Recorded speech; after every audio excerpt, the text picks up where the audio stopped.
I will think we have more chance to see each other face to face. And of course, we always have the tool to connect virtually. So speaking of which, I would like to extend our thanks to the Office of Information Technology. You acted very quickly during the COVID time and during the pandemic so that we can continue our duty to serve the university. You provide us the tools, and you are still providing us the tools so that those of us who need to access online are able to do that. So thank you very much for your service. I would like to begin by asking Secretary Schuman, do we have a quorum for today's meeting?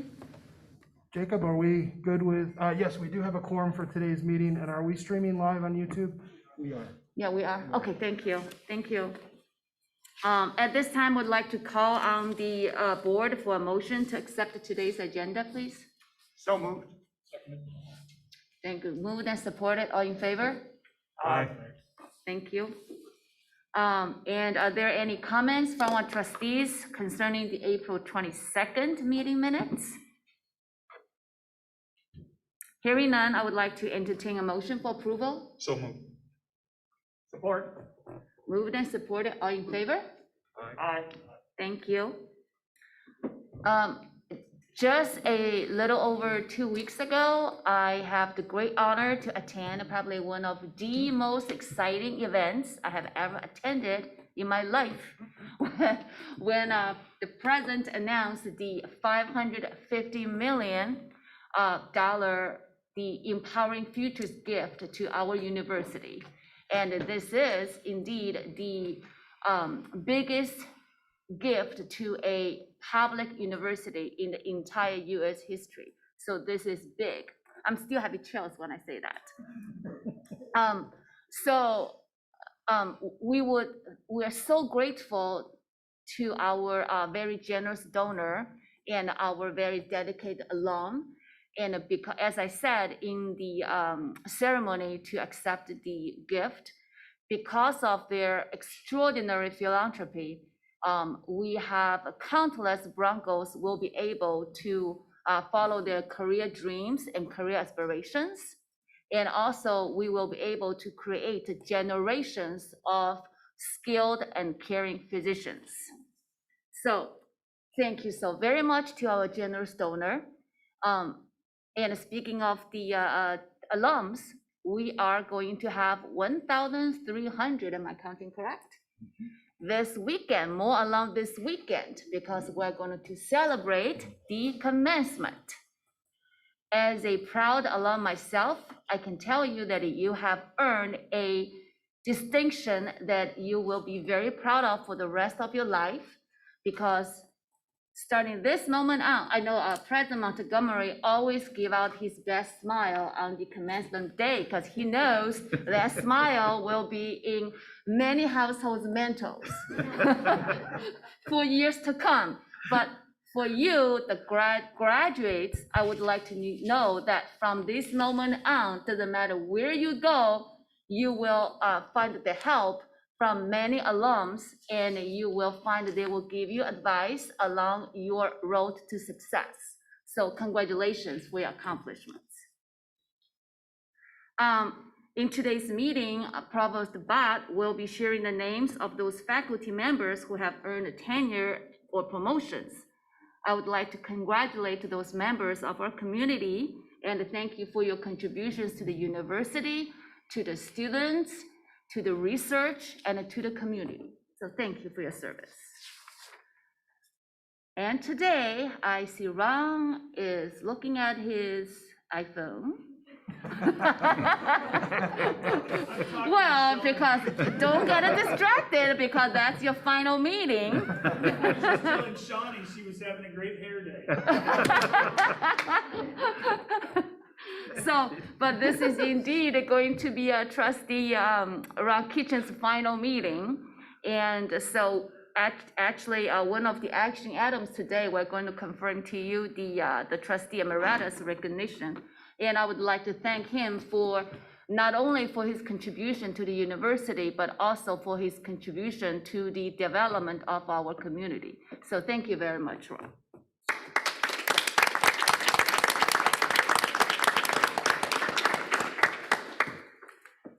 So if you have seen today's agenda, we have a very full agenda today and a number of items for board consideration. We will hear recommendations relating to tuition and fees for the 21-22 academic year from the Provost and Vice President Vanda Clay, and a recommendation for student room and board rates from Vice President Anderson. Vice President Vanda Clay will also share the proposed general fund operating budget for the 21-22 fiscal year. And we appreciated the considerable work that went into all these recommendations. And like those who bring us to to the board's attention, I would like you to know that we don't, the board don't take those decisions lightly, because we know how much that would impact our alums and our students and their families. Vice President Vanda Clay is also presenting on several property-related matters today. They include a proposal to sell a parcel at the Business Technology and Research Park 2 to the Kalamazoo County Dispatch Authority, and a proposed lease of space from the WMU Homer Stryker MD School of Medicine to the Department of Psychiatry. In addition to the action items, we also have 4 consent items on the agenda. We will hear curriculum proposals, a personnel report, and 2 financial investment performance reports.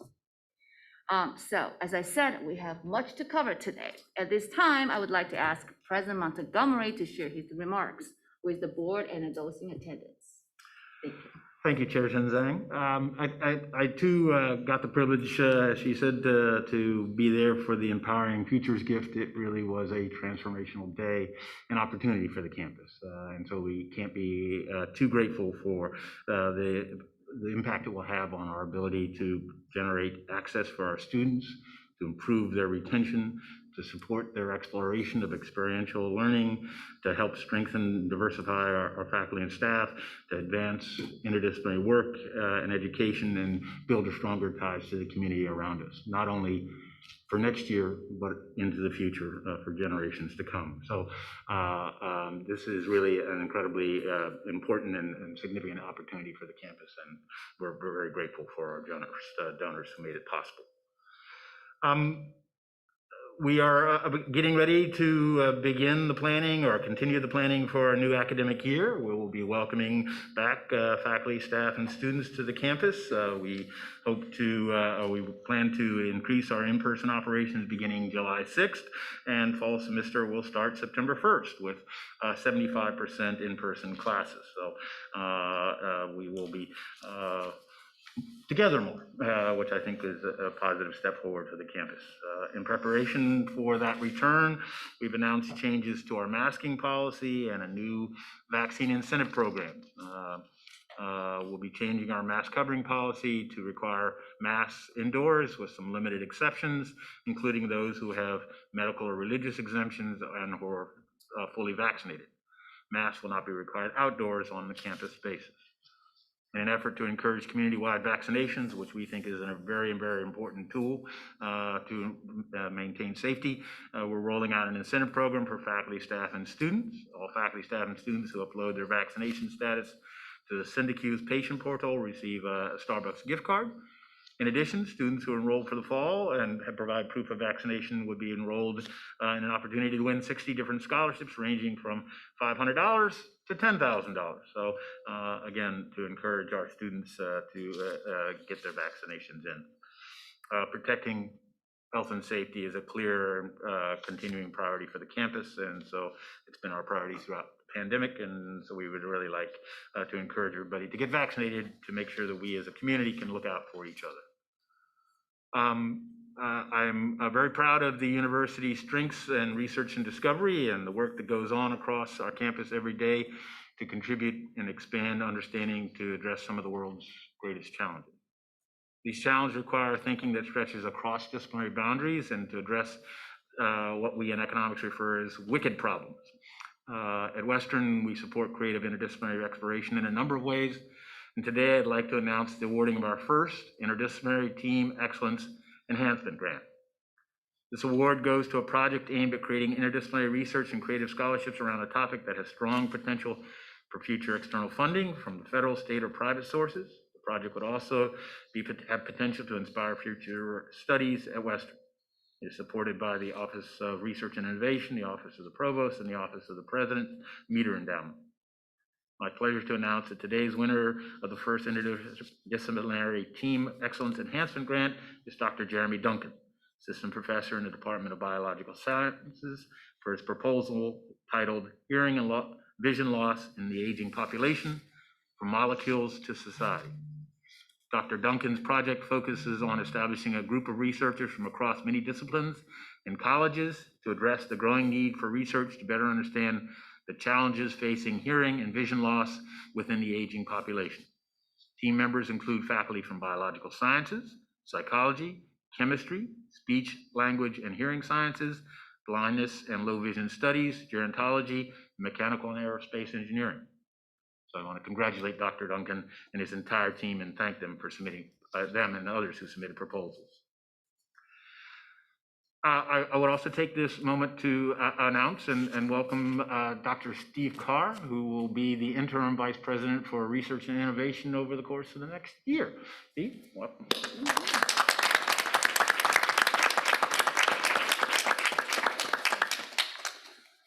We look forward to working with Dr. Carr, and he will, as most of you know, be replacing Dr. Terry Kinsey, who is going to assume the presidency at Illinois State University. So we wish her good luck and good speed, except when we meet them in football in a couple of weeks. So again, today's meeting includes the important announcements of coming year's tuition, room, and board fees. The decision to set these rates not taken lightly and made after careful consideration and comprehensive analysis. We understand the significance of these costs on our students and their families, and our operations team worked very hard to ensure that any cost changes are made with an eye keeping and providing a quality education. My thanks to the Provost, the Vice President of Student Affairs and Business and Finance and their teams for the continuing work to strike a balance between containing costs and providing the best value for our students. As Dr. Chair Chen Zhang noted, we'll be celebrating our summer commencement this weekend. We're graduating 1,294, so we're right on, new alumni into the world with their diplomas, a sense of purpose, passion, and determination to make a difference, regardless of where their lives take them. I look forward to the opportunity to congratulate them during a set of outdoor activities which will be taking place this weekend. Let me add my voice to the chorus in sharing my appreciation to Trustee Kitchens for his contributions to the board. He brought an incredibly strong background and perspective and values that always put students first, and so I can't thank him enough for his service over the last few years. Appreciate you, Ron. It's my pleasure to also bring forward a recommendation to the board today to recognize Aubrey Maureen Peterson with an honorary Doctor of Laws degrees. Mrs. Peterson has been a very strong supporter of Western Michigan University, both through philanthropy and as a parent of 2 alum. I won't go into detail here for the moment about her many reasons she deserves this honor, but I will point out that she has lived out the attributes we hope to develop in all of our graduates. When her life took unexpected turns, she was able to recalibrate her course, navigate those challenges to become a very successful business owner, while at the same time following her passion for creating works of art through painting and other media. She's an exceptional role model for us all and definitely deserving of this recognition. With that, I'll turn the microphone back to you, Chair Zhang. Thank you, President Montgomery. I would now welcome representatives from our shared governance partners, and we have with us today Ms. Marilyn Quisman from the Faculty Senate President, and Mr. Helmuth, you'd have to help me with your first name. Akshay. See, several people have offered their help, but I don't trust their help. So, yeah, thank you for saying it yourself. And he's the Interim Graduate Student Association President, and Ms. Alexis Morris, Western Michigan University Student Association President. So first, let's welcome Ms. Quisman.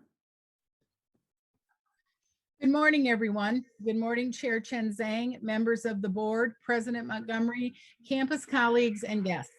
On behalf of Western Michigan University's Faculty Senate, thank you for this opportunity to address the board and for allowing one of your designated partners in shared governance to update you on our activities.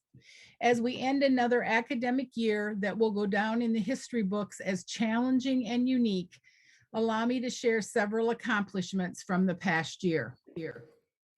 Members of the International Education Council implemented an on-campus office or an online office hours program designated to connect WMU international students to faculty and staff at the university. These monthly office hours were open to any international students studying at WMU and were designated and designed to promote increased sense of belonging and a greater conclusion among international students during the pandemic. The Graduate Studies Council reviewed 16 curriculum proposals and proposed 2 memorandum of action. Ad hoc committees were formed by the council to assess graduate student nominated for university awards in research and teaching. The Undergraduate Studies Council has reviewed a total of 37 curriculum proposals, approving 24 program deletions, 9 new programs, 1 which was an accelerated graduate degree program in conjunction with GSC, and 4 others, including name changes. The Undergrad Studies Council also approved several MOAs. 1 was to allow retroactively Dean's List honors due to incomplete grades if recommended by their respective dean. The second was allowing programs to increase minimum grade point averages for admission to individual departments for the accelerated graduate degree program. Lastly, allowing transfer credit minors, which I will speak to in just a second. The Transfer of Credit Committee, a longstanding committee of both the Undergraduate Studies Council and the Graduate Studies Council, proposed a memorandum of action to create a transfer minor policy. This policy would create articulation agreements with select community colleges in order to allow a student to transfer a minor from that school to WMU and have it be reflected on their academic transfer. The only way this can occur is that this minor cannot exist at Western and must be completed in total at that institution. Lastly, but not least, the WMU Essential Studies Executive Advisory Committee brought a multi-year university-wide effort to reality by successfully launching the WMU Essential Studies program in the fall of 2020, and by growing and building ongoing process improvement, governance, and program assessment and procedures in order to keep the program relevant, innovative, and flexible for future years. Let me take a moment and share some of the end of the year statistics which occurred between May 7th, 2020, the first day I took office as Faculty Senate President, and today. Our 6 councils for the Faculty Senate have met a total of 54 times. Our 8 committees have met for a total of 64 meetings. Our 4 work groups have met 25 times. The Senate as an entire body has met 7 times. The Faculty Senate Executive Board has met 42 times for official meetings. Our office participated in permanent budget program and cuts, reducing both operations staff and our operating budget.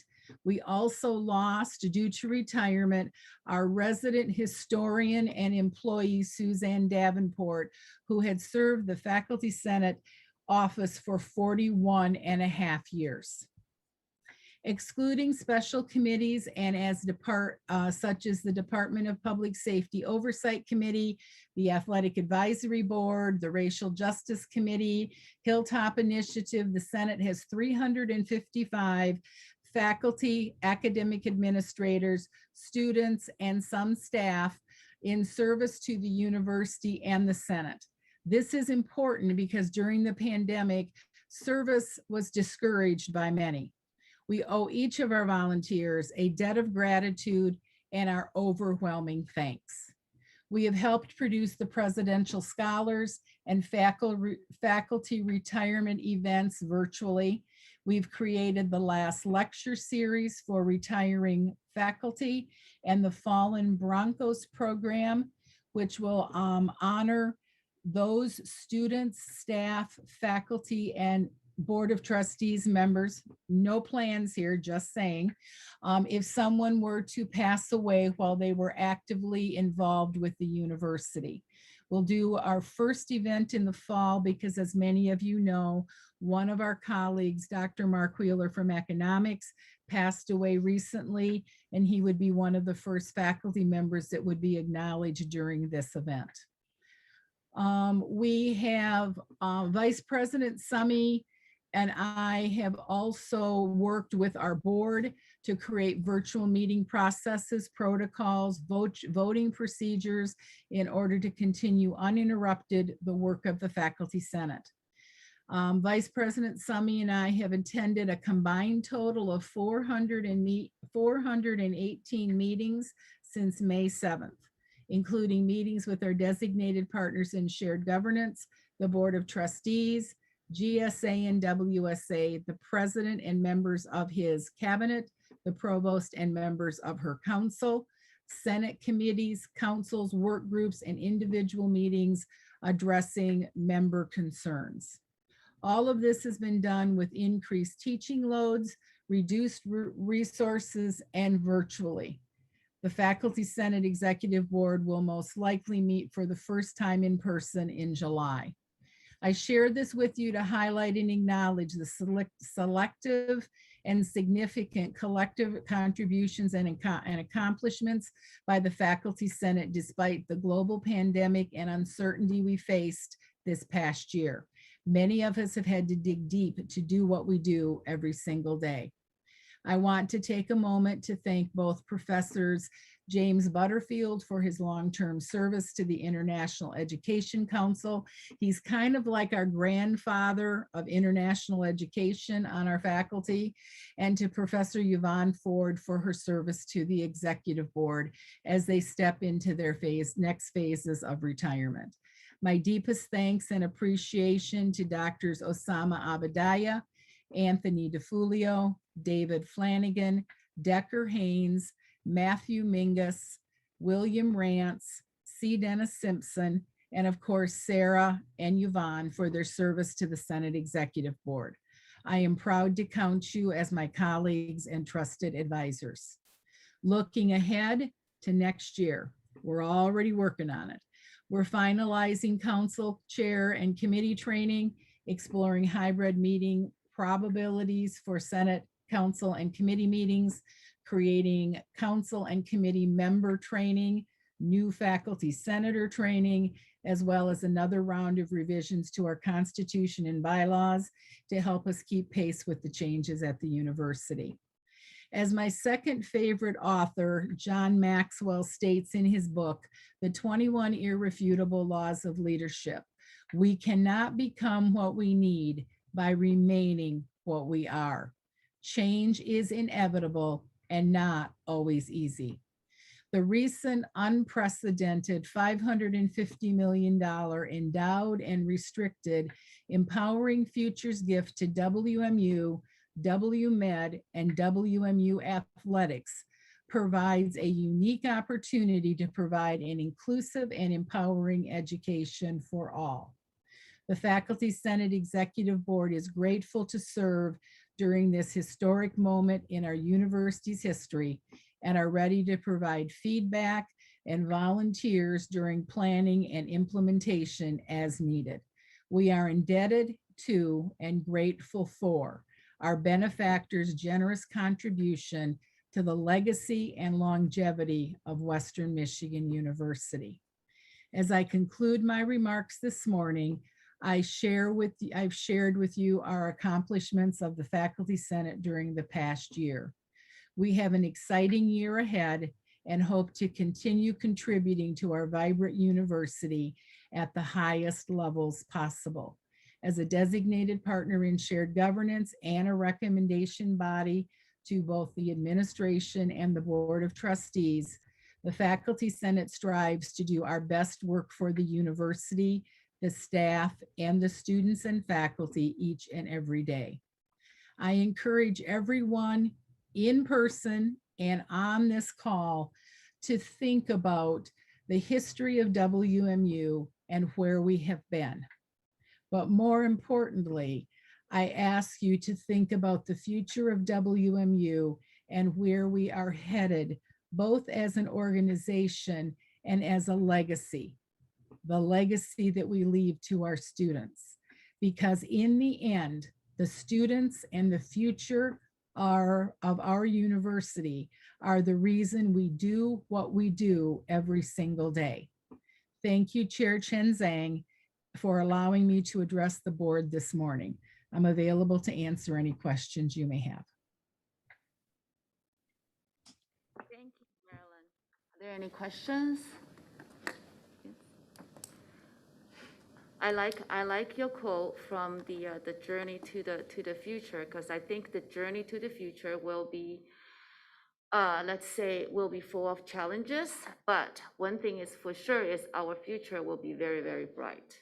So we appreciate greatly the work that Faculty Senate is doing and has been doing for the university. So we appreciate it.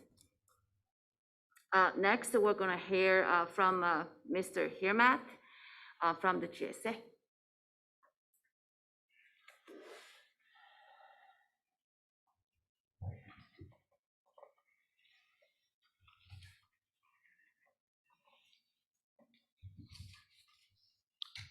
Good morning, everyone.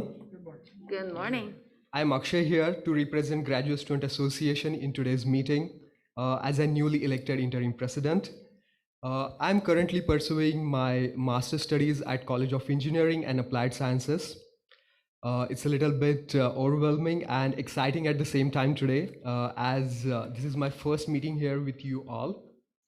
I hope everyone is having a great summertime. First of all, I'm very thankful and happy that our university has received a largest gift of $550 million in US history for a public university, which is going to help many upcoming students with a motto, "May all learn." Graduate Student Association appreciates the leadership of outgoing president, Mr. Craig Morris, for his support, dedication, and help to our graduate students.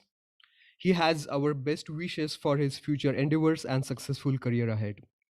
And thank you to all the previous executive board members for helping graduate students while running the GSA remotely through this pandemic. Graduate Student Association is currently in the process of having its new executive board members for upcoming academic year. So there will not be many events during the summertime from GSA, but we will have many student engagement events and activities from fall semester, right from mental health to social networking. We thank our graduate college for their continued support in partnership. Specifically, I would like to mention Dean Dr. Christine Brad Jacobs for her support in reaching out to maximum students and let them know about GSA and its numerous opportunities for the students. The student-led journal, the Hilltop Review Journal, will be publishing its edition during summer 2 semester, which will display our graduate students' creative writing and innovative ideas. I would like to congratulate and thank Mr. Kitchens for his incredible leadership being on the board of trustee with his vision, dedication, and service to our university. Congratulations to our tenured professor for their innovation, contribution, support to the students' success, and newly adopted teaching techniques during this pandemic.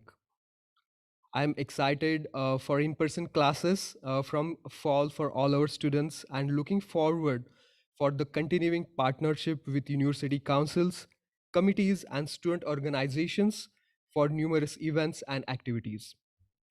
We do appreciate the university's decision on reopening with all the preventive measures and providing vaccines to all the students. Thank you. Thank you, Mr. Hirmat.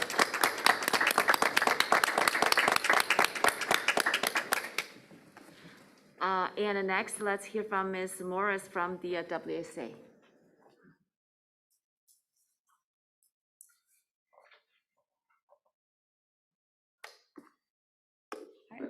Good morning, everyone, and happy Pride Month. First and foremost, thank you for allowing me to address you all today. Earlier this month, I had the opportunity to visit the College of Aviation's newest facility, the Aviation Education Center, And I have to say that aside from the shock and awe of seeing both the building's beauty and functionality simultaneously, I was equally thrilled to see the pride flag fearlessly flying outside upon my arrival. Unfortunately, it is not every day that you see a D1 university go out of its way to ensure that all members of its community feel welcomed, included, and are represented in such a symbolic way. But today, I, alongside thousands of other students, am incredibly grateful for the College of Aviation's continuous commitment to courageous leadership. It is my sincere belief, reassured by the ongoing efforts of both Vice President Anderson and Vice President McCorkle, that next year we will be able to see rainbow flags flying on all of our Kalamazoo and Battle Creek campuses throughout the month of June. Please join me in relishing in this spectacular victory for our LGBTQIA Broncos, both far and wide. While on the topic of extraordinary wins for the university this summer, can we talk about the vaccination incentive program that was rolled out a little less than a week ago? From a WSA perspective, reception to the initiative has been overwhelmingly positive amongst the student body. Despite not being the vaccination mandate that many students had hoped for, the notion most commonly shared among students is that this is a crucial step in ensuring the safety, well-being, and comfort of our campus community come fall. And at the end of the day, who wouldn't want to win $10,000? Speaking of significant sums of money that will transform student lives, WSA would like to acknowledge and celebrate the recent $550 million Empowering Futures gift bestowed upon the university. In the coming weeks, my team and I hope to meet and work alongside the University Advancement, the Office of the President, and of course, the Board of Trustees, to ensure that student feedback and the dispersal process of this generous donation remains preeminent. On behalf of WSA's Executive Vice President, Mr. Eric Effinger, and myself, I would like to share my utmost gratitude for Vice President Proudfoot, who extended an invitation to both Eric and I to participate in this historical unveiling ceremony. It is especially true that during these once-in-a-lifetime moments that we look forward to yet another year of shared successes and celebrations with the President's Cabinet. Much the same as the university has managed to thrive in recent months, so is its student government. As we prepare to enter our 100th year as a registered student organization, Eric and I have taken great consideration into the unique set of challenges, historical lessons, and previously overlooked opportunities that lie ahead. After our ceremonial inauguration concluded late last spring, we hit the ground running, as Broncos often do, and appointed all but 2 of our vacant cabinet positions. If any student at the undergraduate or graduate level who is tuning in today is interested in joining our ranks, particularly in an allocations or academic affairs capacity, I would strongly encourage them to inquire about such opportunities through whatever media is most comfortable for them. While on the topic of appointments, I'd like to publicly express my thanks to both Vice President Brenneman and Provost Bott, who have been wonderful allies throughout the recruitment, application, vetting, and transition processes. Furthermore, I would like to shine light on the valiant efforts of my right-hand man, Eric, who, in addition to flying and being enrolled in classes this summer, has been hard at work to upkeep our campaign's commitment to fostering a better climate within WSA. In addition to facilitating the transition of our entire cabinet, which includes an extensive collaboration with the Office of Student Engagement on an executive retreat, Eric has also accompanied me to almost all of our preliminary meetings with campus partners and constituents thus far. In addition to stellar meetings with leadership from prominent organizations, departments, and offices across campus, we are both incredibly proud of those members of our team who have already been able to resonate with our vision of making WMU and WSA more accessible, inclusive, and sustainable entities, particularly in an actionable manner. Frankly, I'd like to take this moment to shout out our very own Vice President for Political Affairs, Mr. Alex Lawrence, who is not in attendance today, who has already begun to lay the foundation of his own personal goal of securing a full-time civic engagement staffer for the university. It takes a certain type of tenacity and grit to be exceptionally motivated throughout the summer months, and his dedication to the betterment of this institution does not go unnoticed. I think it goes without saying that the same can be said for all who are in this room or tuning in with us virtually today. Your shared governance partners at the Western Student Association are beyond thankful for your continued support, trust, and dedication to bettering WMU for us all, and are eager to engage in any and all means through which this common goal can be realized. Please do not hesitate to reach out if you have any questions, concerns, ideas, and as always, onward for the brown and gold. Thank you.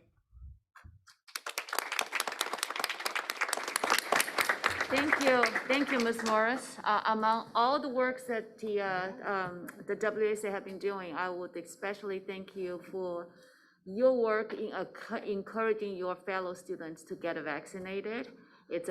As we know, in the nationwide, there is a move to encourage more and more people get vaccinated so that we can get rid of this. So thank you very much for your work. And next, we're moving to action items. Secretary Schuman, do we have any public comments regarding action items? Chair Chen Zhang, we do not have any public comments for the action items. We do at the end of the meeting. Okay, thank you. So let's move to the first item on the list is the trustee emeritus recognition for Rock Kitchens. So Chair Chen Zhang and fellow board, it's an honor to have an opportunity to recognize the leadership and dedication of a fellow trustee. We'd like to start with a short 5-minute video recognizing the dedication and appreciation that we have for Trustee Kitchens.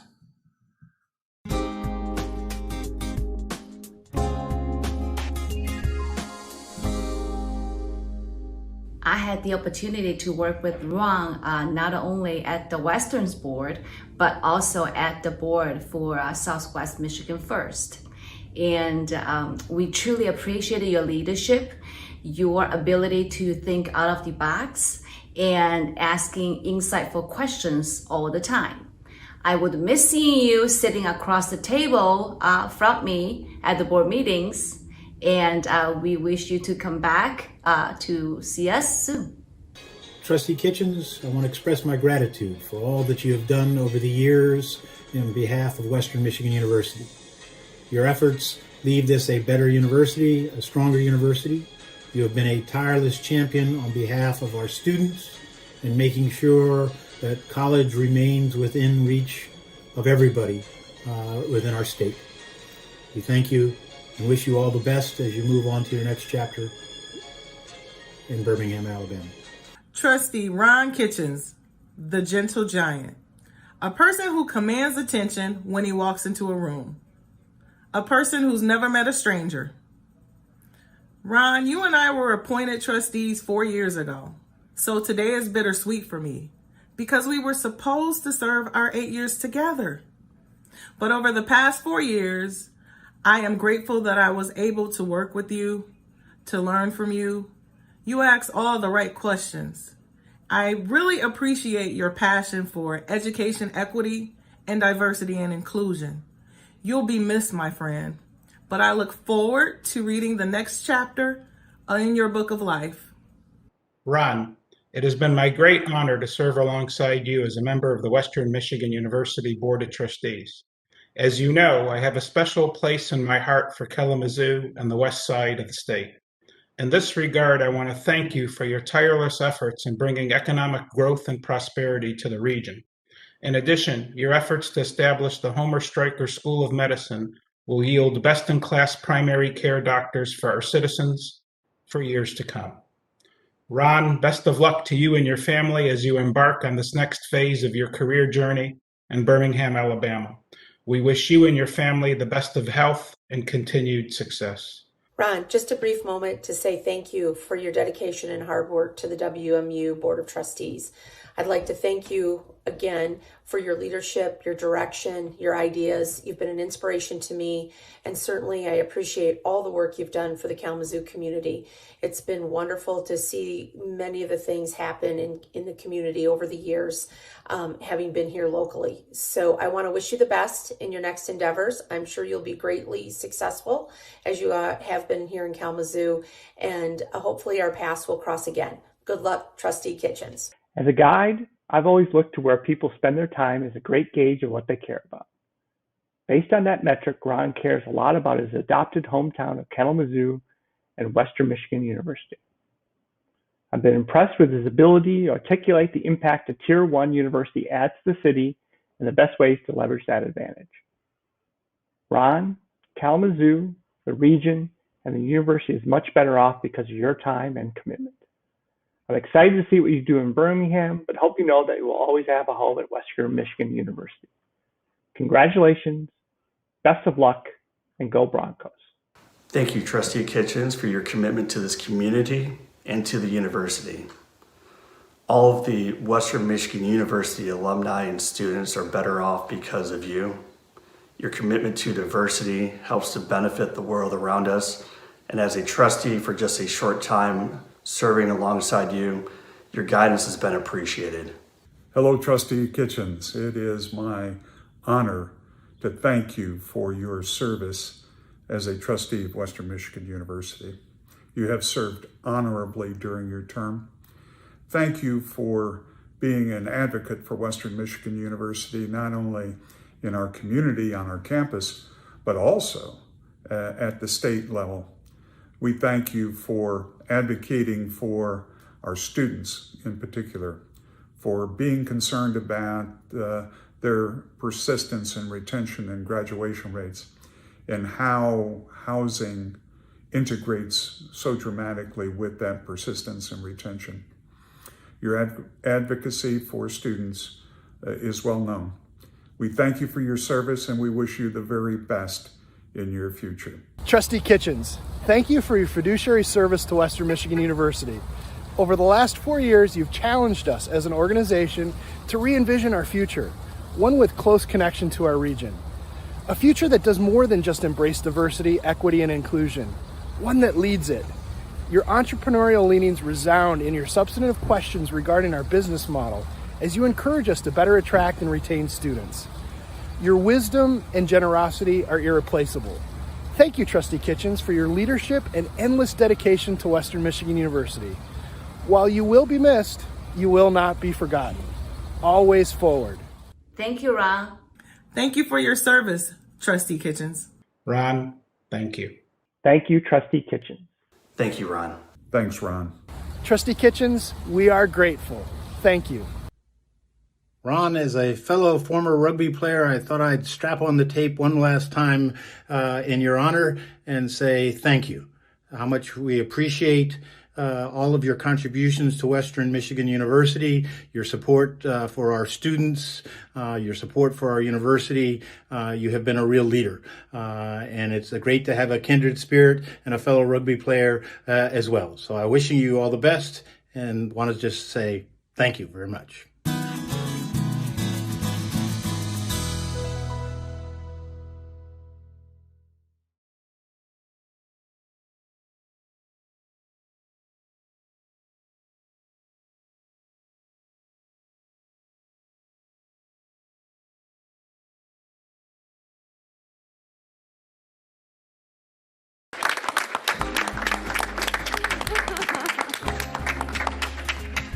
Trustee Kitchens, if you get a chance, you'll have to ask President Montgomery how it was taking that duct tape off.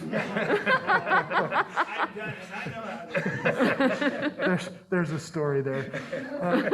Chair Chen Zhang, it's my privilege to bring before you a resolution today for consideration as an action item dealing with emeritus recognition for Ron Kitchens. I'd like to read that in its entirety, please. Whereas Ron Kitchens has provided dedicated and faithful service to Western Michigan University and the people of Michigan as a member of the university's governing board appointed in 2017, and whereas as a trustee, he's brought recognition to the university through many professional accomplishments and honors, which include formerly serving the region as senior partner and CEO of Southwest Michigan First, where he developed initiatives around key economic strengths and grew revenue, investors, and support for small businesses. And whereas he has served the Board of Trustees as a visionary with focus on strategic planning and social justice initiatives, leading the governing board through a period of great accomplishment and external recognition for the university's efforts in such areas as staff engagement, regional development, and student access to education, while bringing a deep knowledge of economy and equality. And whereas his fiduciary leadership and wisdom helped pave the way for initiatives including the WMU Employee Engagement Survey, Think Big, the Gold Standard Strategic Plan, the Mountaintop Initiative, Racial Justice Advisory Committee, the Sexual and Gender-Based Harassment Policy, Campus Wayfinding, and additionally to significant renovation and construction improvements, including Western Heights, the WMU Autism Center for Excellence, continued advancement within Heritage Hall, the Valley Dining Center, and Arcadia Flats. Therefore, be it resolved, the Western Michigan University Board of Trustees unifies an appreciation to grant the distinguished title of Trustee Emeritus to Ron Kitchens, with all the rights and privileges appertaining thereto, in recognition for his exemplary devotion, vision, dedication, mentoring, and service to the university. Thank you. Do I have a motion? So moved. Second. Okay, is that a roll call? It is. Okay. Chair Chen Zhang. Yes. Vice Chair Johnston. Yes. Trustee Penn. Yes. Trustee Reinvelt. Yes. Trustee Trevan. Yes. Trustee Turfy. Chair Chen Zhang and Trustee Emeritus Ron Kitchens, congratulations. Motion passes. Thank you. And Chair Chen Zhang, before we move on to the next action item, I'd like to defer to Trustee Penn for a brief presentation. Hello, everyone. So as I stated in the video, Ron Kitchens and I was appointed at the same time. So we established a really tight relationship. And some of you may know this, but in the military, challenge coins are proof that you are a member of a unit or served in a specific tour of duty. And they mean that you're a member of an elite group of people. A service member may have been required to show this coin to prove their loyalty. And I thought about this because when I worked for the former governor, he presented coin challenges throughout the departments when people accomplished things and he felt like they worked really hard and should be recognized. So this idea came about when Trustee Ken Miller received this title and this privilege. So the first coin that I had created or asked them to create was for Ken Miller. Today, I would like to present Ron Kitchens with this coin, which proves that he was a member of an elite group of people, this board, because I think that every board member that we serve with were great folks. So today, I would like to thank you again for your service, and the Board of Trustees would like to thank you for your service and present you with an emeritus coin.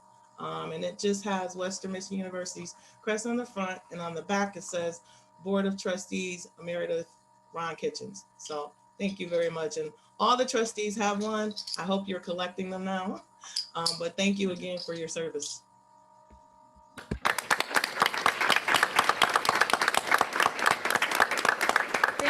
Thank you, Shani. That's a great idea. And I am collecting them so that you know. Even though I do hope that all of us will receive this after the completion of the 8 years. So congratulations again, Ron. Thank you for your service. We're going to move into the next item is the academic tenure and promotion. No, sorry, it was the honorary degree for Audrey Moran Peterson.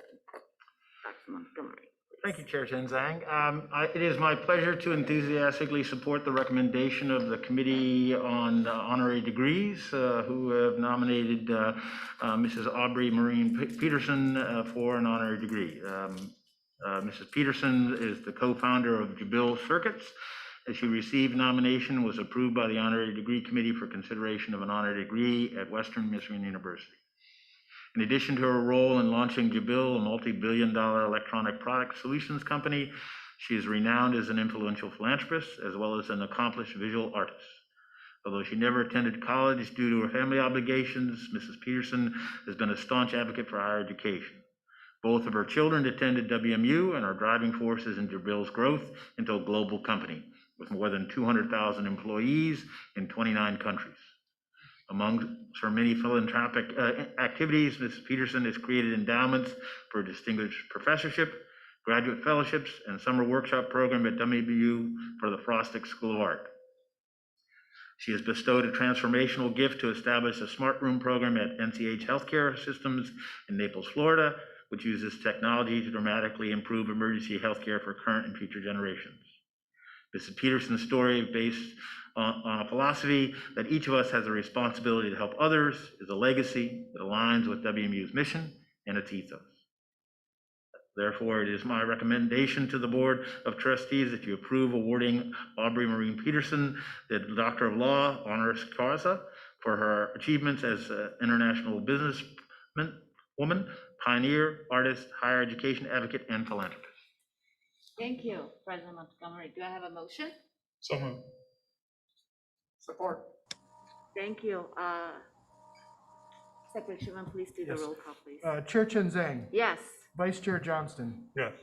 Trustee Penn, Yes. Trustee Reinvelt, Yes. Trustee Trevan, Yes. Trustee Turfy, Yes. Chairwoman Chen Zhang, motion passes. Thank you, and congratulations, Ms. Peterson, and thank you so much for all the work you have done for the Broncos. Now, you're a Bronco mom and also a Bronco yourself. Thank you. Now we're going to move into the academic tenure and promotion. Ms. Bott. Good afternoon. There are rarely things that are this exciting for a provost. So I am thrilled today to present the candidates for tenure and promotion for fiscal year 21-22. And I'm even more excited that some of them are here with us today. So I'm super excited. So when I call your name, if you could stand and if you would, and then we can give you the applause you deserve for this incredibly important milestone. So I think if we can start the presentation. So Eric Archer is granted tenure and promoted to associate professor in the Department of Educational Leadership, Research, and Technology.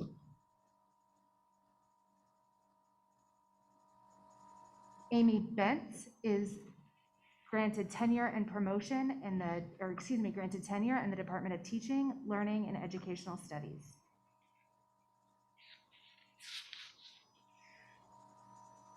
I think we're using last year's PowerPoint. I have this year's PowerPoint. I was like, I'm feeling like I've said these names. So, team, it's fiscal 22. I have it here. Okay, thank you for that. I thought I had. No. I was having a moment. We'll get it right. 2 seconds. Okay, we're almost there. I can tell stories. Oh, wait, probably not advisable. It's not about me. That's no stories about me. So I might suggest as we're queuing this up, let's go ahead and move on to another agenda item, and then we'll come back to that. Okay. And Jacob, I'll look to you if you need additional assistance from me. Okay, thank you. So, Jen, can you talk about the sale of a parcel in WMU BTR2 to Kalamazoo County Consolidated Dispatch Authority? I can, thank you. And first, after talking to my good colleague and friend Carrot Craig, I would like to disclose that I am the chair of the Dispatch Authority Board. And as such, knowing that WMU was a party to this transaction, I recused myself from all discussion and action that the authority took. So the Business Technology and Research Park 2 was actually approved by this board in 2019. This is the second cell. It's a 0.73 acre and approximate price of $36,000. It's actually located down at the corner by Park and Drake where the Consumers Energy Substation is. It's going to be the site for an important 911 tower. The dispatch authority actually dispatches police, fire, and medical to all emergency calls in the city of Portage, city of Kalamazoo, Western Michigan University, and Kalamazoo County. We are waiting for the final survey, so there might be slight adjustments to either price or acreage. We're also waiting for EDA approval. That's a federal agency, and they provided over $2 million in grant funding so that this project became a reality. And then prior to the sale, we will actually remove this acreage from the condominium project and keep it as separate. So with that, I'm going to actually read the recommended action. It's pretty long.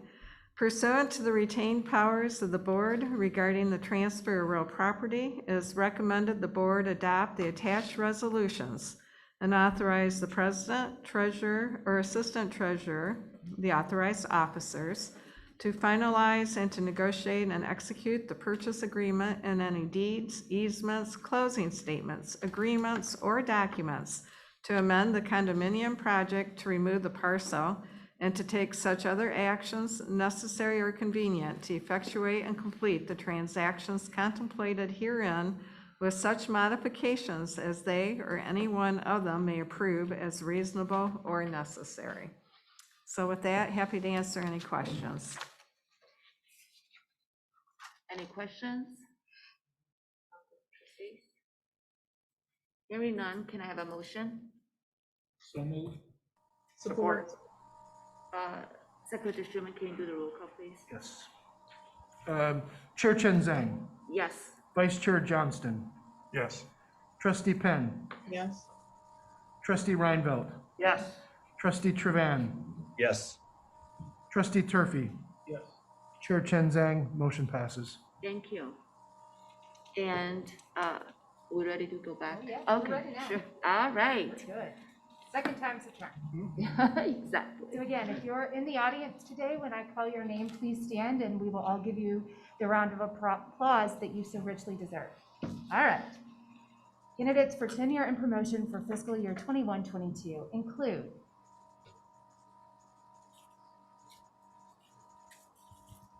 Dawn Anderson from the Department of Blindness and Low Vision Studies, granted tenure and promoted to associate professor.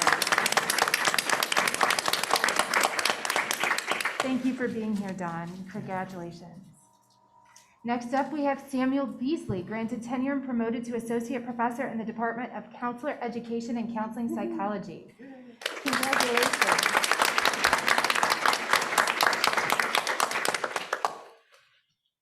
Next, Teresa Bieska, granted tenure in the Center for English Language and Culture for International Students, also known as CELSIS. Next, we have Patrick Cundiff. Patrick is in the Department of Sociology, where he was granted tenure and promoted to associate professor. Jennifer Fiore from our School of Music was granted tenure and promoted to associate professor. Congratulations.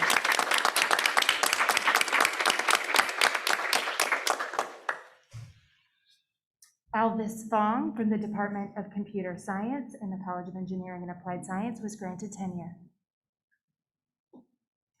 Anne-Marie Goody Ulai from the Department of Business Information Systems was granted tenure. Jason Johnson from the Department of Computer Science was granted tenure.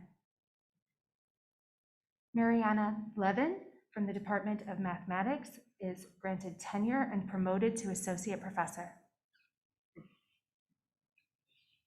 Wenling Liu from the Department of Finance and Commercial Law has been granted tenure and promoted to associate professor. Anna Popkova from the School of Communication has been granted tenure and promoted to associate professor. Bob Samples from the Department of Marketing granted tenure.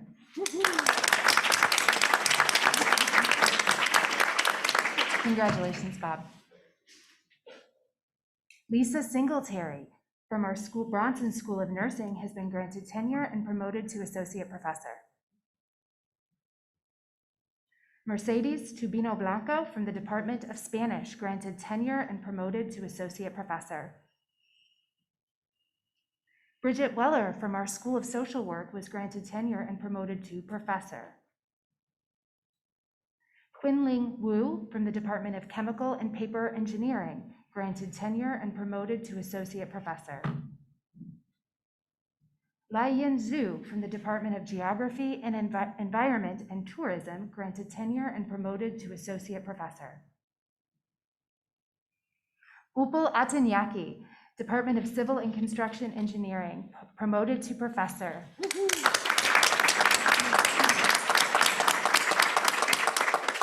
Congratulations, Upal. Lori Brown from our College of Aviation, promoted to professor. William Bill Davis from the Frostick School of Art, promoted to professor. Lisa DeChano Cook from the Department of Geography, Environment and Tourism, promoted to professor. Michael Duffy from our university libraries, promoted to professor.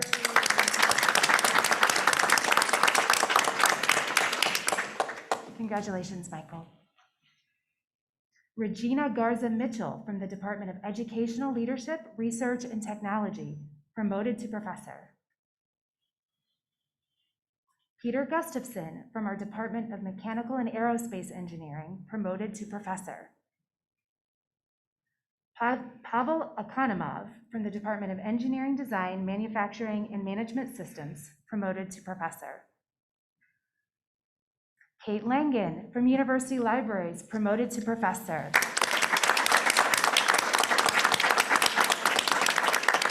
Congratulations, Kate. Duke Langpingbol from the Department of Marketing, promoted to professor. Kelly O'Reilly from the Department of Marketing, promoted to professor. Maria Selena Protasio, promoted to professor from the Department of Special Education and Literacy Studies. Megan Slater from the Department of Dance, promoted to professor.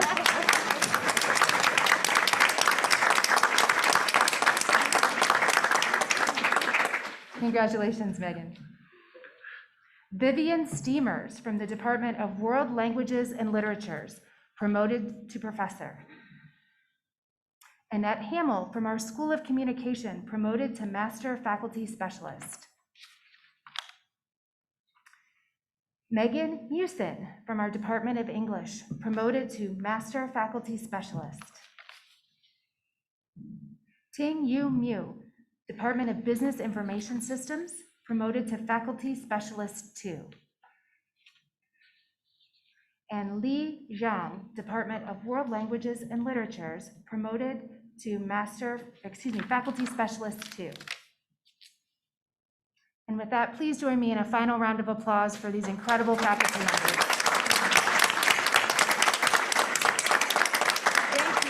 Thank you, Provost Scott, and again, congratulations to all those members who received the promotions and the tenures. It is indeed a great milestone on your career. So thank you for your contribution to the university, to the students, to research, and to our community.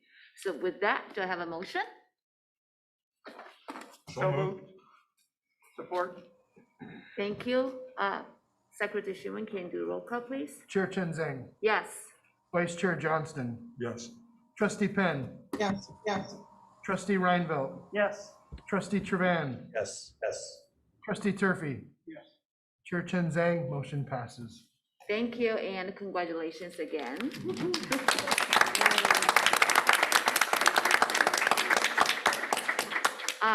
Next, we're going to be moving to the next items. Jen, can you talk about the WM Homer Striker and the School of Medicine leads to psychiatry, please? Thank you. And again, with the guidance of Eric, I would like to disclose that I chair the Finance Committee of WMed, and I'm also a director on their board. Since WMU is not a party to this transaction directly, there is not a conflict of interest. So with that, the bylaws of the School of Medicine signify that the university is a Class A member, and as such, the university has reserved powers. One of those reserved powers is to approve leases that have a term that extends greater than 12 months. The School of Medicine, WMed, would like to enter into a 5-year lease beginning July 1, 2021, with Lily Bridge Healthcare Services. The School of Medicine currently already has space in this facility where offices and clinical student opportunities are available with patients. And they have added more students, more residencies, and also more psychiatrists, so they need to expand. So with that, it's about a little over 1,000 square feet.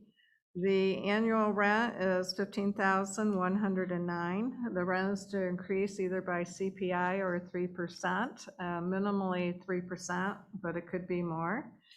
The School of Medicine is responsible for real estate taxes, maintenance, and the owner is providing a $25,350 allowance to be used for modifications, improvements of the space, or actual cost if lower. WMed and the board has accepted this lease, believes it's fair and reasonable, and that it does accomplish the goals of WMed. With that, it also aligns with the goals and interests of the university in supporting the School of Medicine. Therefore, it's recommended that the Board of Trustees, acting as the Class A member of WMed, pursuant to the bylaws of WMed, hereby authorizes WMed to enter into the lease on the above terms with such reasonable and necessary changes as may be approved by WMed. Thank you, Jen. Are there any comments or questions for the item? If not, I'm seeking a motion to approve. Support. Thank you, Secretary Schuman. Can you do the roll call, please? Yes. Chair Chen Zhang, Yes. Vice Chair Johnston, Yes. Trustee Penn, Yes. Yes. Trustee Reinveld, Yes. Trustee Trevan, Yes. Trustee Turfy, Yes. Chair Chen Zhang, motion passes. Thank you, Secretary Schuman. And then again, Jen, don't step down yet. Next is the state property transfers, Robert M. Beam Power Plant and Wood and Haneke Halls. Thank you. So this resolution actually dates back to two state capital outlay projects. One was 1997, and that's the Robert M. Beam Power Plant. The other was 1999, Wood and Haneke Halls.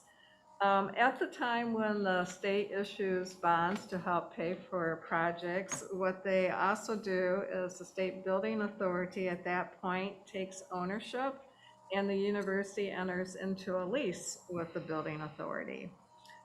This is a standard structure that the state uses for every state capital outlay project with public universities. Part of the terms of the lease is that when the state defeases or pays off the outstanding bonds, the property then reverts back to the university with the transfer of payment of $1, and the university assumes ownership. Because of the very favorable market conditions and interest rates, the states actually defeased the bonds early, and as such has provided us with the two resolutions that they need in order to convey ownership back to Western Michigan University. Therefore, it's recommended that the board authorize the treasurer or assistant treasurer to execute the appropriate documents to execute the conveyance of the Robert M. Beam Power Plant and Wood and Haneke Halls back to the university. Thank you, Jen. Are there any comments or questions for this action item? Hearing none, can I have a motion? I move the motion. Support. Thank you, and Secretary Schuman, can you do roll call, please? Chair Chen Zhang, Yes. Vice Chair Johnston, Yes. Trustee Penn, Yes. Trustee Reinveld, Yes. Trustee Trevan, Yes. Trustee Turfy, Yes. Chair Chen Zhang, motion passes. Thank you, Secretary Schuman. And next, Jen, is yours again. It's Police Officers Association Labor Agreement. Thank you. First, I'd like to recognize the very dedicated service our public safety officers provide to our students, faculty, staff, keeping us all safe and the campus property protected. With that, we have a one-year contract. It becomes effective July 1, 21 through June 30th, 2022. The Police Officers Association have ratified and accepted this tentative agreement. Our police officers formed a union in 1999. It currently has 22 members. 20 are officers, 2 are detectives. The one-year agreement provides for a 1% to salary increase for the public safety officers, and for the 2 detectives, a 1% lump sum payment. The police officers will follow the same healthcare plan as provided to staff and faculty at the university. So with that, it's recommended that the Board of Trustees approve the 21-22 agreement between Western Michigan University and the Police Officers Association. Thank you, Jen. Are there any questions or comments regarding these action items? Hearing none, can I have a motion? So moved. Thank you. Secretary Schuman, can we do the roll call, please? Yes. Chair Chen Zhang, Yes. Vice Chair Johnston, Yes. Trustee Penn, Yes. Trustee Reinvelt. Yes. Trustee Trevan. Yes. Trustee Turfy. Yes. Chair Chen Zhang, motion passes. Thank you, Secretary Schuman. And on behalf of the board, I want to thank our police officer very much for keeping our campus safe and for keeping this community safe.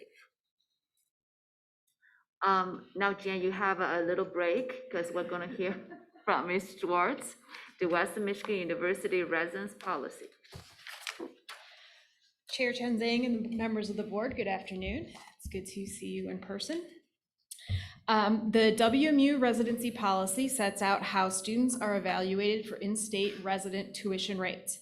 Previously, this policy was housed in the Office of Business and Finance. To bring WMU into conformance with most other institutions of our size, the group involved with revising this policy recommends that Academic Affairs and the Registrar's Office take responsibility for this policy going forward. The revised policy defines terms, provides more clarity about how WMU determines in-state residency for tuition, and consolidates into one document information that is presently housed on multiple websites. It adds more clarity and discussion around topics that frequently arise in this area, such as spouse residency, employee residency, residency of undocumented students and DACA students, and the appeal process. Stakeholders from the Provost's Office, the Registrar's Office, undergraduate, graduate, and international admissions, immigration compliance, and the Office of Business and Finance contributed to revising this policy. The policy incorporates by reference board-approved tuition and fees. In accordance with the policy review and development process, this policy was submitted to the University Policy Committee for review and has been approved by the Provost. It is recommended that the Board of Trustees approve the revised policy. We also ask that you delegate authority to the Provost to make any modifications in this policy that arise through the commenting process. I welcome any questions. Thank you, Ms. Schwartz. Any questions, comments? Hearing none, I'm seeking a motion. So moved. Support. Thank you. Secretary Schuman, please do the roll call. Chair Chen Zhang. Yes. Vice Chair Johnston. Yes. Trustee Penn. Trustee Penn. I'm sorry, yes. Thank you. Trustee Trevan. Yes.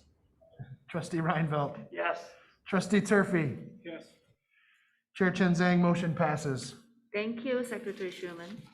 And next, Jen, is yours again, is the fall 2021 tuition and the required fee rates. Thank you. So as the president commented in his remarks, the board and cabinet administration deliberate long and hard regarding tuition and fees increases.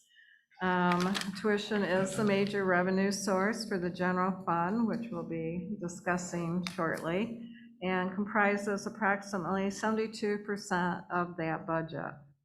And when you consider all university revenue, which would include such things as dining residence halls, which my good colleague Diane Anderson will be speaking to shortly, tuition comprises 53% of university revenue.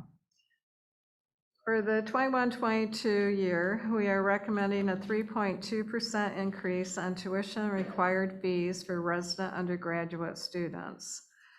Again, being mindful of pressures on our students and families, this is 1% lower than the tuition restraint language that's currently being proposed by either the governor and/or the Senate. The House, at this point, has deleted tuition restraint language in their proposed budget. I would like to take this moment to remind that last year, WMU elected not to increase tuition, being very concerned about the impact of COVID on our students and families. We were one of very few public universities that made that decision. The proposed tuition required fees for 21-22 have been attached and included. I'd like to note the highlights here, though. The board took action at its April meeting to adopt the undergraduate tuition simplification strategy. And as you compare the fees from this year to last year, I think you can see that goal was accomplished. For a newly admitted full-time Michigan resident freshman, He or she will pay $13,434 in tuition and required fees. As a point of information, that's $417 more this year than would have been the prior year. Differential tuition rates have also been increased 3.2%, and students who are enrolled exclusively in a fully online program will pay $555.58 per credit hour.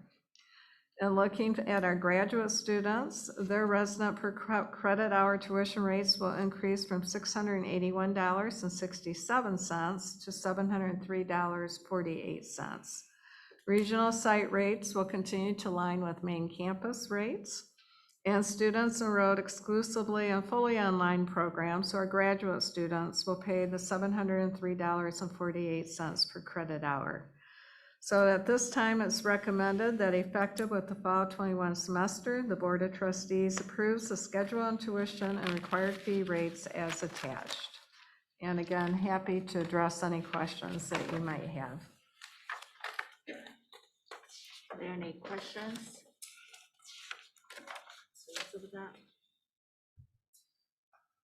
Hearing none, I'm seeking a motion to approve. So moved. Support. Secretary Schumann, can we do the roll call, please? Chair Chen Zhang, Yes.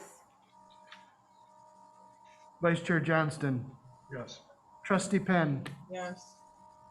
Trustee Reinvelt, Yes. Trustee Trevan, Yes. Trustee Turfy, Yes. Chair Chen Zhang, motion passes. Thank you, Secretary Schumann. And as we're moving along with this and the next couple proposals, I want to emphasize again that this body take those proposals very seriously, keeping our students and their families in mind as we make decisions that put us in line with our peers, with our peer colleges in the state. So next is the student room and board rates. Ms. Anderson. Good afternoon. Can you Good hear me afternoon. okay? Yep. Okay, good. Today I'm coming to you with our room and board recommendations for the 2021-2022 year. Before doing so, I would like to take this opportunity to thank the members of our housing and dining teams for the amazing work that they did this past year. I like to refer to this past year as the year of the pivot. And two areas that have become especially adept at pivoting are housing and dining. Allow me to highlight just a few of the pivots that they did. Closing halls early back in March when we sent students home because of the pandemic, moving to grab and go meals overnight, developing a quarantine isolation hall, including staffing and meal delivery, removing furniture from lounges so students maintained necessary social distancing, developing touchless move-in, move-out processes, both in the residence halls and the dining halls.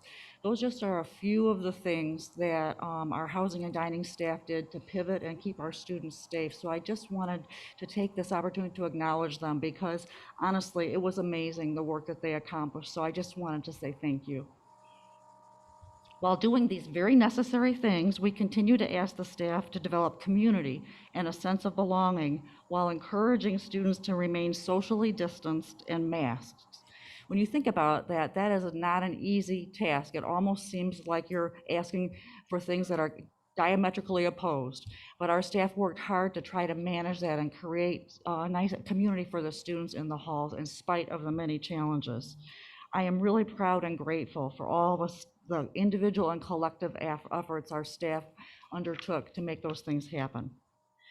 Residence Life and Dining Services continue to support and assist WMU in recruitment, retention, and student success efforts. We will be opening a new cafe, Bistro BTL, in the new Aviation Education Center at the Battle Creek campus this coming fall. We opened a new apartment complex, Arcadia Flats, this past January. Fall of 2022, we will be opening our new dining center in the new student center as part of the Hilltop Village.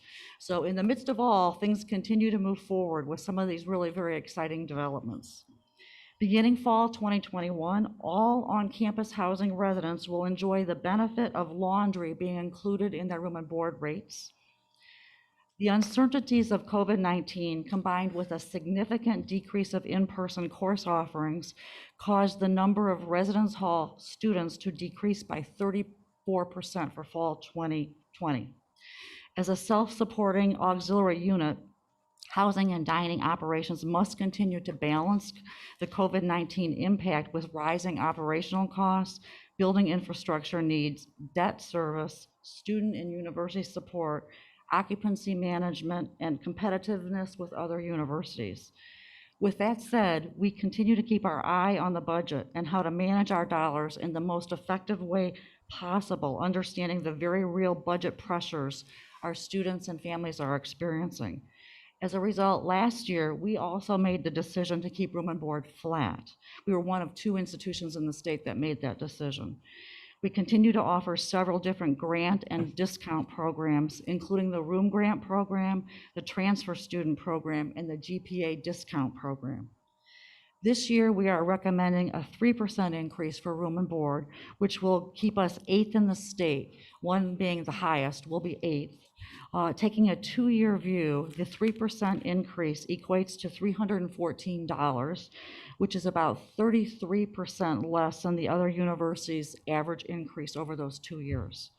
And just, I want to make this note because I know Trustee Reinvelt will ask me this question, so I'm beating him to the punch. So what that actually equates to, a daily increase, $1.42, a monthly increase of $40. And this is for double rooms, gold meal plan, just so you know that. So as a result, I'm recommending that the administration be authorized to implement a 3% increase to student room and board rates for 2021-22, effective fall semester 21. And I'm happy to entertain any questions you might have. No questions, but thank you, Diane. I knew you were going to, I had to beat you. Okay. You know you've been on the board too long when you can anticipate questions. Thank you. So hearing no questions, No. I would like to seek a motion. So moved. Support. Secretary Schuman, can you do the roll call, please? Chair Chen Zhang, Yes. Vice Chair Johnston, Yes. Trustee Penn, Yes. Trustee Reinvelt, Yes. Trustee Trevan, Yes. Trustee Turfy. Chair Chen Zhang, motion passes. Thank you, Secretary Schuman. And along the same line, Ms. Anderson, the student apartment rates, 22, 21, 22. Yeah, so now I'm bringing forward our recommendations for our apartment rates for 21-22. These recommendations vary depending on the apartment complex, so they're not consistent across all of our apartment complexes. Our recommendations do align with rates that our external competitors set, as well as provides us an opportunity to address operational costs. One thing that I would like to note, our students continue to let us know how much they enjoy living in apartments on campus. Apartment complexes operated at 91% occupancy for the fall 2020 semester. And when you think about it, that's pretty remarkable during the pandemic, although being in an apartment afforded some additional safeties that make some good sense. When we began replacing our older housing stock, our intent was to begin with residence halls. We ended up beginning with apartments as we had a waiting list for on-campus apartments, and we still had some capacity in our residence halls at that point in time. As a result, we built Western View Apartments. As you know, this past January, we opened Arcadia Flats. This apartment complex offers 5 different housing options, which we also know appeals to our students because it gives them a lot more choice in terms of styles of living options. Students living at Arcadia Flats, Western View, and Stadium Drive apartments benefit from the convenience of on-campus living, including easy access to classes, events, and services. Except as otherwise noted in your materials, approval is being sought for standard unfurnished units. Furnished and expanded units may also be available depending on the housing unit selected. The recommended rates for all complexes include laundry, water sewer services, trash removal, and security features. The Arcadia Flats and WMU Apartments rates also include utilities. Since we just opened Arcadia Flats this January, we do not intend to raise rates, so we will keep those rates flat. It is recommended that the administration be authorized to keep the rates flat for Arcadia Flats and increase rates at Western View and Stadium Drive Apartments by 2.5%. I'm happy to entertain any questions that you might have. Any questions, comments? Hearing none, do I have a motion? So moved. Support. Secretary Schuman, can you do the roll call, please? Chair Chen Zhang, Yes. Vice Chair Johnston, Yes. Trustee Penn, Yes. Trustee Reinvelt, Yes. Trustee Trevan, Yes. Trustee Turfy, Yes. Chair Chen Zhang, motion passes. Thank you, and Thank you. thanks, Diane, for all the work that your department and whoever supports that did for our room and the boarding. And last but not least, action item is the general fund for year 21 and 22 operating budget. Thank you.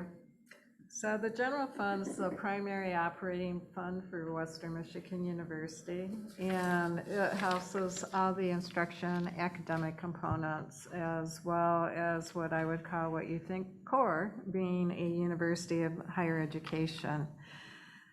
The allocation of those resources is critical in helping us achieve our goals of being a school of choice, diversifying revenue streams, recruiting and retaining students, and ensuring their academic success.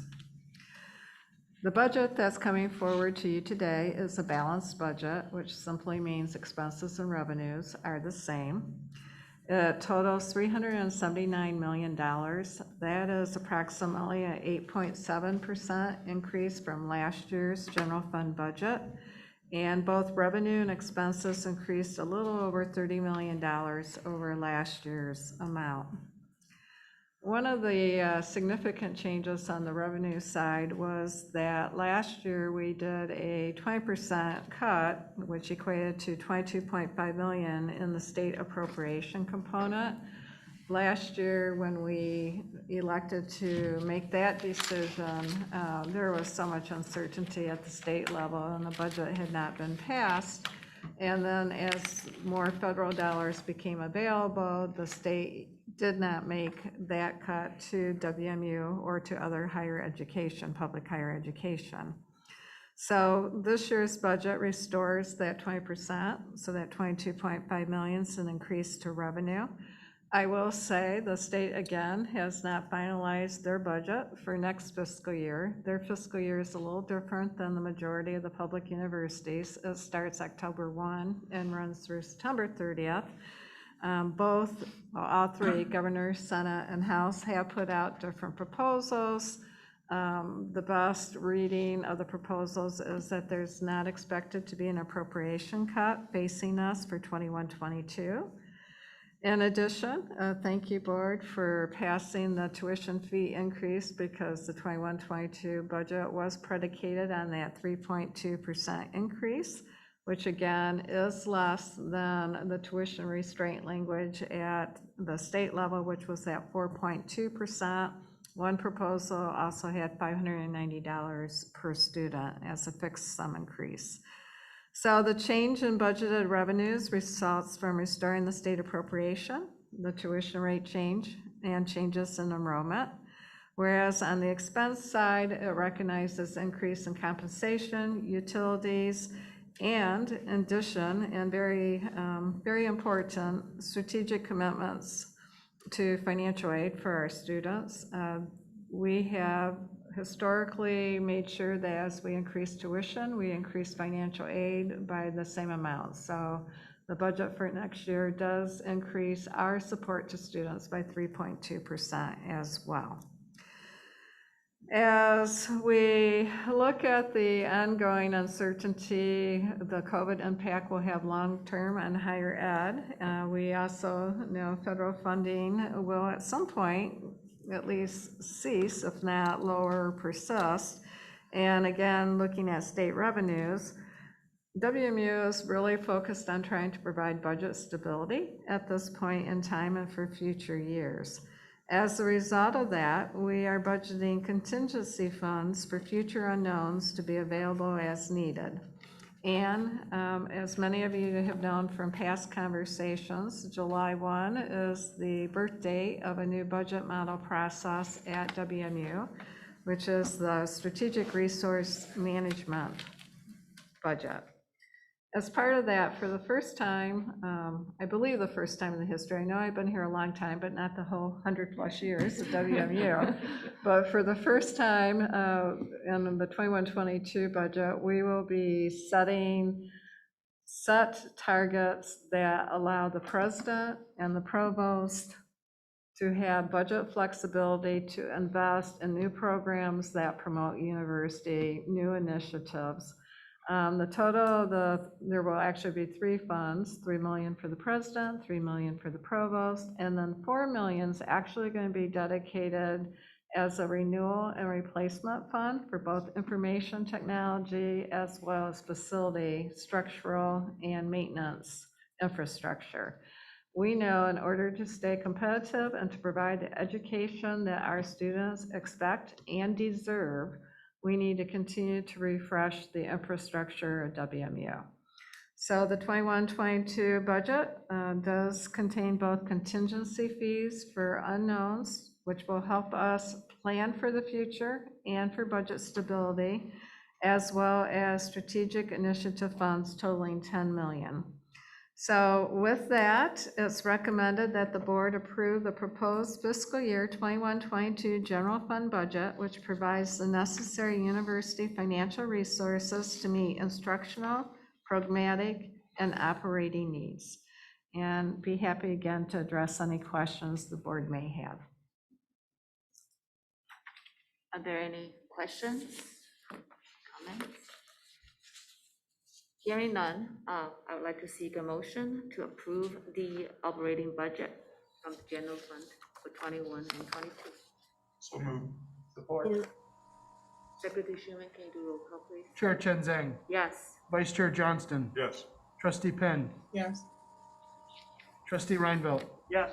Trustee Trevan, Yes. Trustee Turfy, Yes. Chair Chen Zhang, motion passes. Thank you, Secretary Schuman. So we have 5 consent items on today's agenda. The curriculum proposals, personnel report, annuity and life income funds, performance report, operating cash investment performance report, and a 1-day liquor license applications. Is anyone would like to remove any of the consent items for further discussion? Hearing none, do I have a motion to approve the consent items? So moved. Support. All in favor? Aye. Aye. Aye. Comments? Opposed? Let's do a quick roll call vote just to clarify that, please. Okay. Chair Chen Zhang, Yes. Vice Chair Johnston, Yes. Trustee Penn, Yes. Trustee Reinvelt, Yes. Trustee Trevan, Yes. Trustee Turfy, Yes. Chair Chen Zhang, consent items pass. Thank you, Secretary Schuman. So that would conclude our consent items and action items. And Secretary Schuman, you mentioned that we have public comments today. We do have 3 people that made prior arrangement to speak. The first is Mr. Rob Zimmer, who is Communications Officer for PIO. Rob is joining us through Zoom.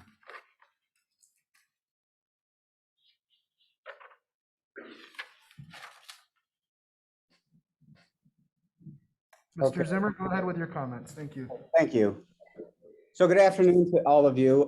Thank you for this opportunity to be with you today virtually to talk for a few minutes on behalf of the Professional Instructors Organization of Part-Time Instructors at WMU.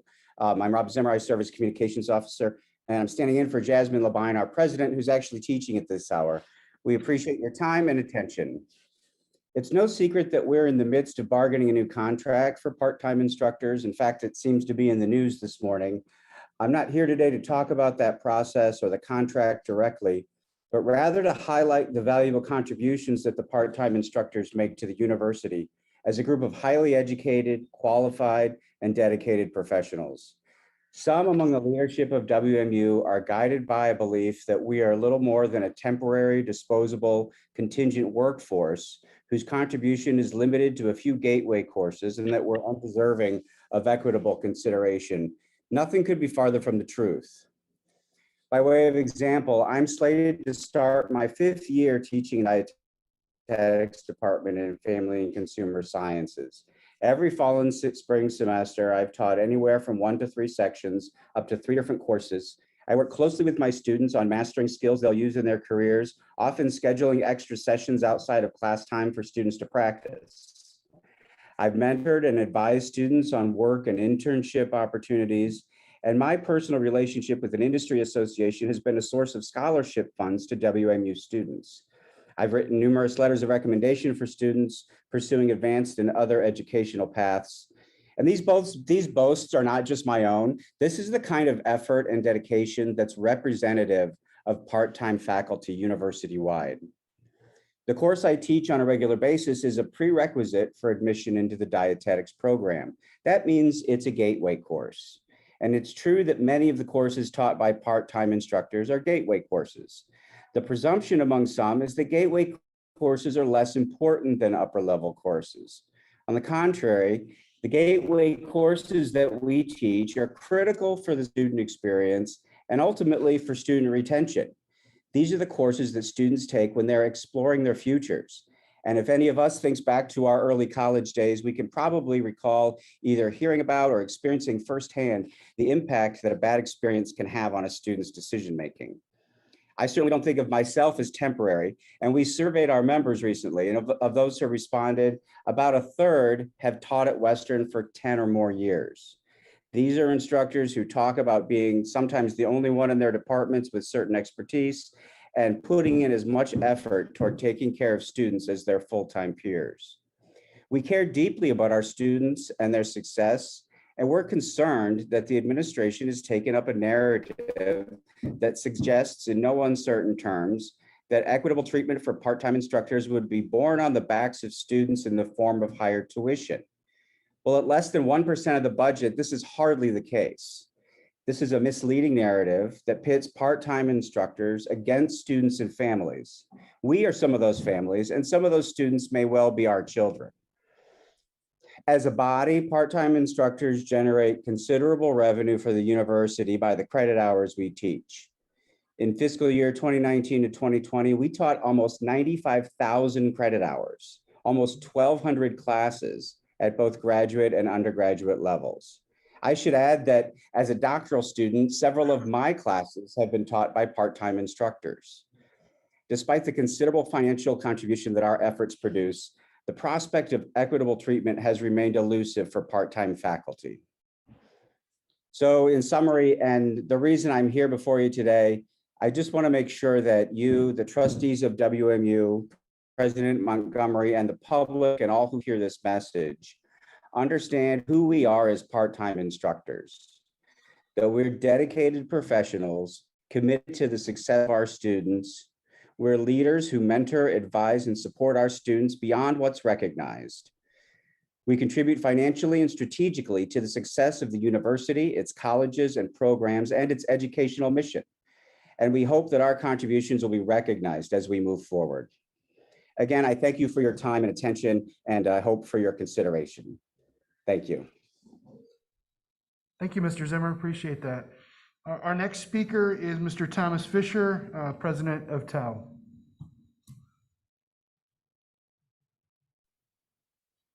Good afternoon, Chair Chen Zhang, members of the board, President Montgomery, campus colleagues, and other guests. I'm Thomas Fisher, a second-year doctoral student and TA in the clinical psychology program, and I have the privilege to serve as the president of the Teaching Assistants Union. Thank you for the opportunity to address the board this morning on behalf of Western's teaching assistants. It almost goes without saying that this last year has been hard for many of us here at Western. We face serious challenges as a community of workers, and as a community, we weathered them. Despite the dangers and uncertainties of the COVID-19 pandemic, the emotional toll associated with it, and a rise in workload, Western's teaching assistants carried on with the vital work we do for this university. We did this because we care about the students we work with. We did this because we know we are an essential part of the Western experience. And we did this because for many of us, it is the only path for us to financially afford our educational goals. Even though we soldiered on and worked so hard to continue helping our students this last year, Western's TAs have faced added obstacles due to how Western has been cutting costs on the back of instructional staff, especially those lower wage instructional staff like us and the part-time instructors. Through all of the other hardships of last year, we, like many others on this campus, were forced to pick up the slack of cuts to instructional staff while also managing our own studies in a format that was unfamiliar.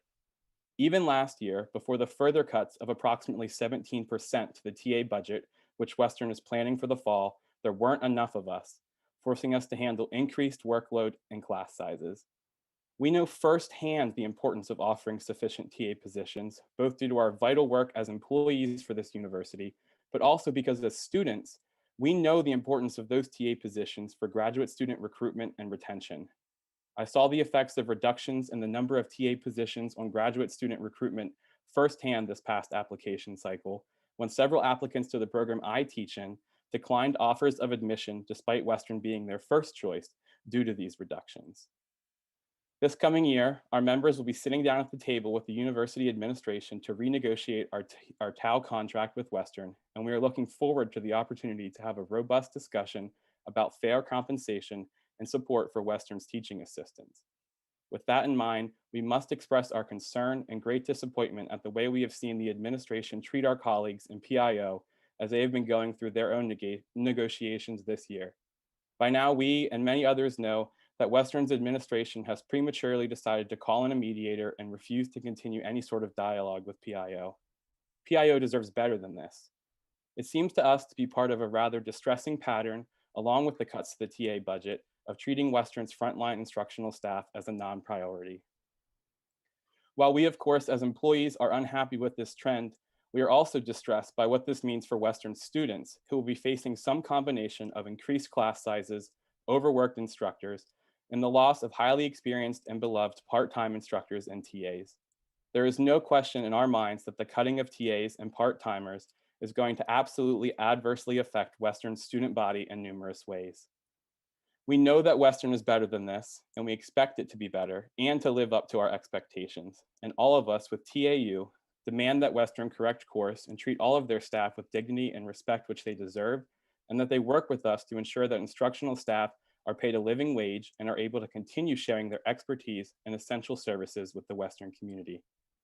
Thank you for your time, and I hope my remarks encourage you to show the community that instructional staff and the students we teach are a priority through the decisions you make going forward. Thank you. Thank you, Mr. Fisher. Our third speaker and final to make arrangements to present to the board today is Mr. John Blackmore. Good afternoon, Board of Trustees. My name is John Blackmore. I'm a proud Western Michigan alum and founder of GhostBronco.com.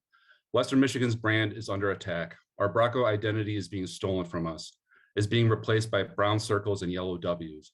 I remember 20 years ago when I first came to Kalamazoo as a new student, seeing the big brick walls with big gold letters saying Western Michigan University, established 1903, crowned by the university seal all around campus. It looked professional and distinguished. It gave me pride in going to school at WMU. When I recently visited campus, I noticed that those same brick walls were covered with brown slabs with white lettering. The distinctive university seal has since been replaced by a brown circle and yellow W. It looks cheap, even though I'm sure that those changes to those signs were not cheap. And that's why I come before you today. When members of our community learn of the slow, quiet, uninspiring rollout of this new visual identity, we see the outrage via petition at GhostBronco.com. This new branding needs to stop. There's been no big announcement, no hype.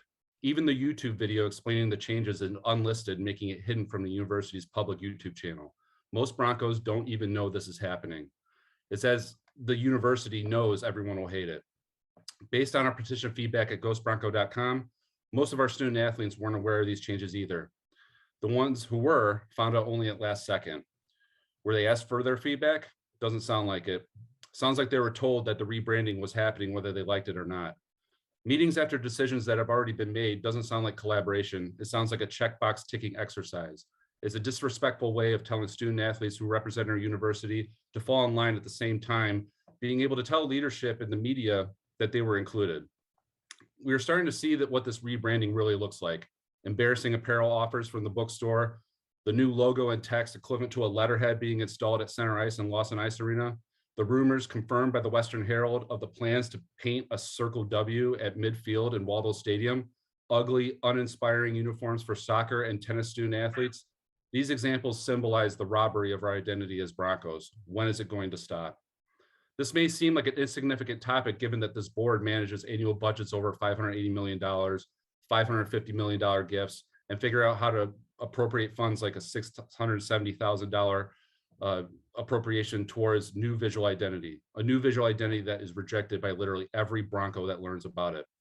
What is significant and invaluable, however, is Bronco pride. Western Michigan University has given many of us an elite education that outsiders don't necessarily respect. We Broncos earn our way. Nothing is given to us. Often we are overlooked until our hard work proves we belong. This new visual identity is making it harder to gain respect and is allowing everyone to laugh at us, and they are laughing at us. Common feedback from our petition says that it's become tough to feel pride in being affiliated with Western Michigan University with this new look, and that's a horrible thing to hear. University brand impacts current students, prospective students, athlete recruiting, and even alumni as we all look to grow our careers in a competitive market. In today's digital age driven by social media, having a strong brand and visual appeal for the university could not be more important. The new look does not appeal to anyone. We don't want to look like other schools in Michigan because we aren't like other schools in Michigan. We are the brown and gold, not the brown and yellow. We are not the Western Michigan W's. We don't have frosted tips. We are the Broncos, and we're sick of being laughed at. I'm asking this board to reconsider the new visual identity, suspend any further rollout, and replace these new logos after gathering proper feedback from students, faculty, staff, and alumni. Thank you. Mr. Blackmore, thank you for your commentary.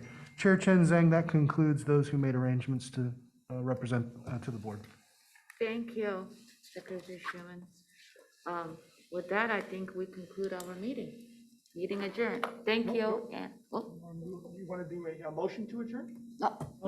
can I have a motion to adjourn, please? So moved. Support. All in favor? Aye. Well, meeting adjourned. Thank you. There we go. Hope